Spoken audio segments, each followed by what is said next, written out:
Hello and good morning. It's Phil and I'm here with Heather, who's won't stop working to make a video clip. And we are at the trailhead. We're at where the road that goes to the Summit Knobs Equestrian Trail comes out onto the road that goes to Volkswagen Wetlands. And this area has a lot of young pines on both sides of the road and some mature pines way back. And it's a pretty great spot for birding. And this is the Sunday morning of Memorial Day weekend. Hawk, hawk, shh. Heather, hawk, flying right over you. You see it in the air? Anyway, there was a hawk. But so far, we've photographed red, white, and blue birds, but really no white ones. Heather's right now getting a shot of an indigo bunting that's in the tall grass on the side of the road up there. She doesn't care about that hawk because this is the first time she's ever made. Oh, and you know what? And we have seen indigo bunting. I get them mixed up all the time, but what she's actually photographing right now is a blue grosbeak. Same color, same size. The grosbeak has some kind of chestnut and orangish on its sides, and the indigo bunting does not. It flew across the road to the left. Okay, I'm missing out on all this photography fun making this video clip, so let me get back to it. We'll show you some of our red and blue birds so far. All of the photos that say Nikon Z50 are Heather's photos, and here is Heather's photo of the blue grosbeak that we saw there on that gravel road. And here's one of my photos of it. This was all the way at the very end. There's a gate that will open and close, and it's on the gate. And I guess this must have been made while I was making that video clip, because I didn't get any photographs of the blue grosbeak there on this grass. But here is my photo kind of on that vine, the same area where Heather's photo was at the very beginning. And related to the blue grosbeak is the northern cardinal. This is a male northern cardinal, and I made this photograph kind of in the very same area. Well, now we've moved down to the regular area of Volkswagen Wetlands, and I mean this is just a half a mile or a quarter mile away, and we've found what we believe is an orchard oriole. Made a couple shots of it way up in that tree with the sky in the background. Had to overexpose, exposure compensate by 2 2/3 stops to get the thing in the frame. But if it is an orchard oriole, I believe it'll be the first time either Heather or I have gotten a photo of one. Is that right, Heather? Yeah. So first for both of us today at Volkswagen Wetlands, and Heather is trying to bring it back with electronic devices that make bird calls.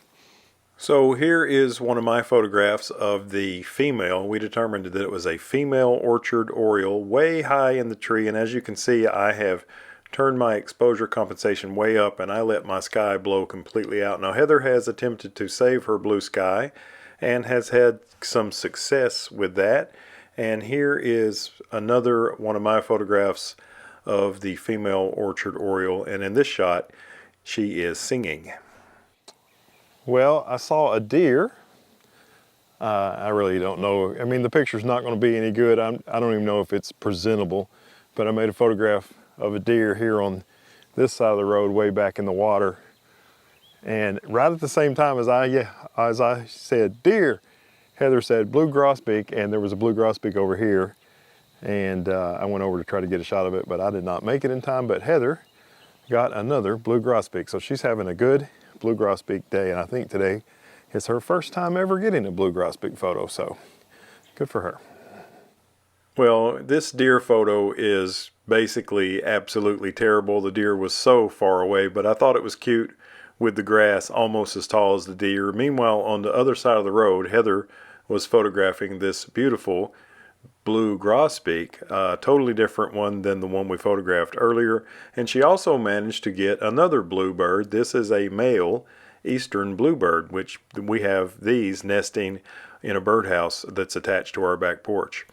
Also, there is some muskrat activity, and I got the tripod out and set the RF800 F11 on it and made a short video clip of a muskrat on a log, which is a cute little thing, and I'll show that to you. I really do enjoy using that 800mm lens to make short video clips of wildlife. The f11 aperture doesn't hurt it at all because you use really slow shutter speeds, like 1/60th of a second. And here is a photograph that Heather made of the muskrat there on the log as it was nibbling away at anything it could find that it liked to eat. And I made this photograph. I tried to capture a reflection of the muskrat there on the log, and it turned out okay. Not the greatest picture ever, but I still think it's cute.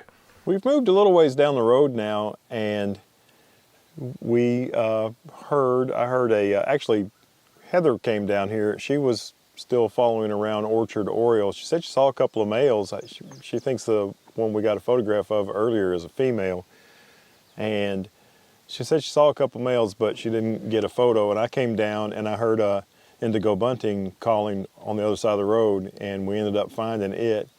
So this is a first for me as well. I've never gotten a blue grosbeak and an Indigo Bunting, the two birds that I always get mixed up. When I see one, I'll call it the other name. I've never gotten a picture of both of them in the same day. So that's pretty cool.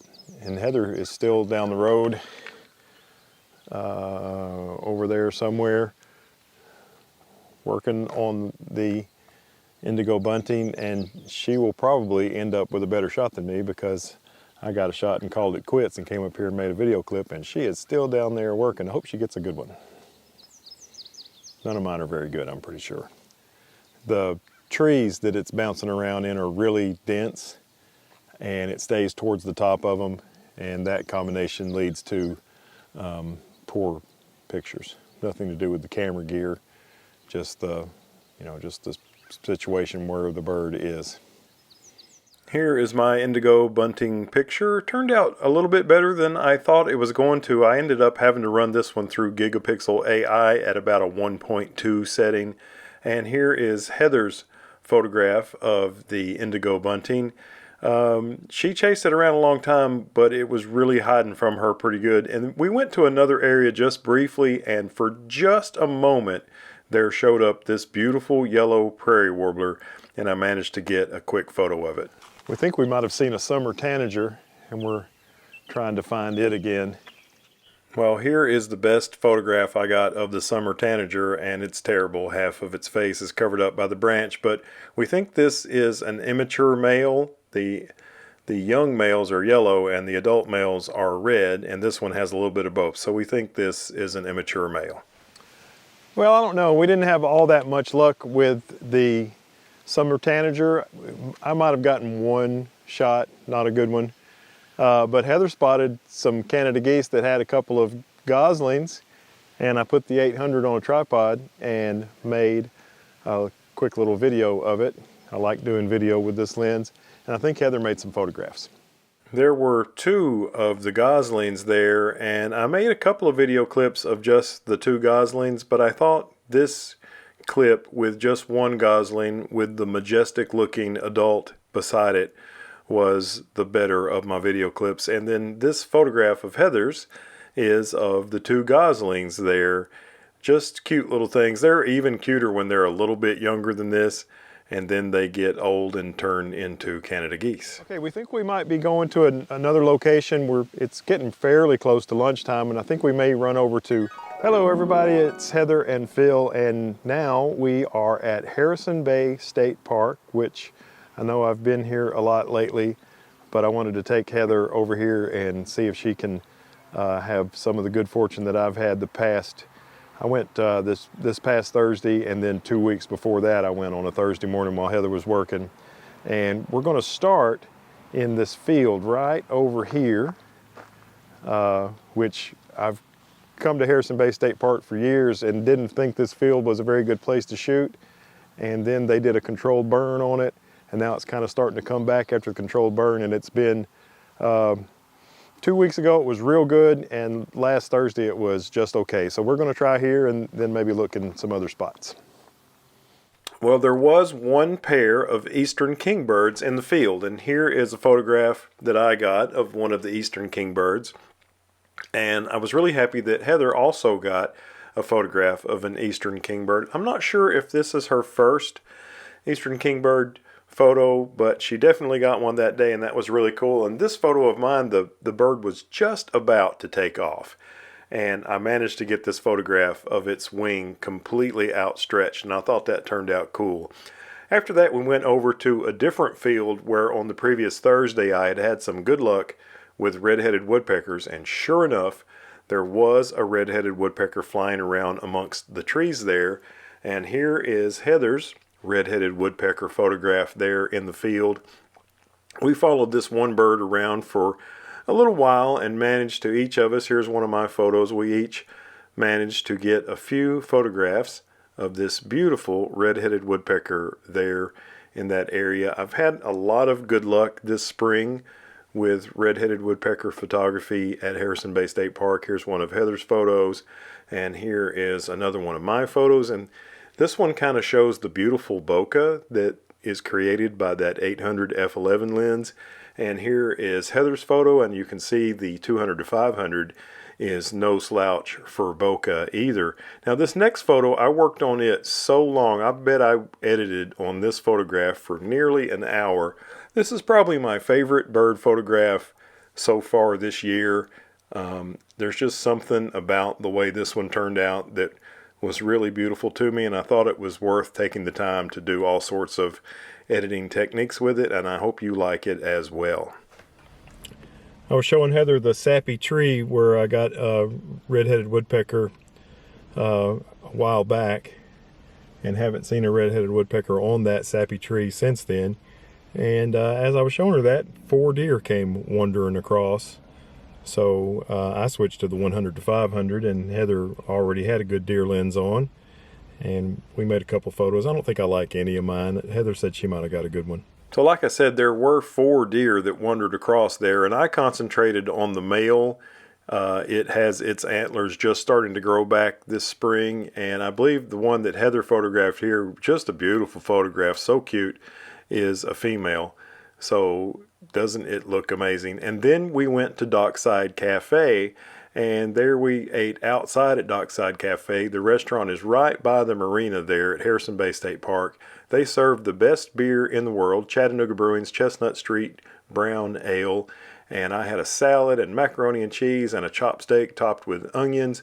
And Heather had shrimp and baked beans and french fries and hush puppies, and it was fantastic. All right, well, lunch was fantastic at Dockside Cafe. We really enjoy eating at this place, and you know, the way to tell if a restaurant is good or bad if you're in the greater Chattanooga area is, does it carry Chattanooga Brewing's Chestnut Street Brown Ale? And they have it, so they meet the test. Meet the test? Criteria. Yes, they meet the criteria. Thank you. We apologize, you know, there's been a lot of bird photography videos lately, kind of almost right in a row on the channel. But, you know, I've got 2 brand new telephoto lenses, and I'm kind of in the mood for that, and that's what Heather likes as well right now. So, you know, we present to you on the channel kind of just the photography that we want to do that day. And lately we've been wanting to do a lot of wildlife and bird photography. So sorry about so much of that, but I can't promise that we're not done. I still want to do a waterfall photography video, but we haven't had hardly any rain lately. But you know, there may be some rain Monday and Tuesday. This is Sunday, and maybe Thursday I'll go on a waterfall video. I can't make any promises, but if it does rain right before Thursday, I'll definitely do that. Anyway, thanks for watching. Have a great day. We appreciate you. If you like the content, a thumbs up is always appreciated as well. And as always, we look forward to seeing you in the next one. Bye-bye. Bye-bye. Bye-bye.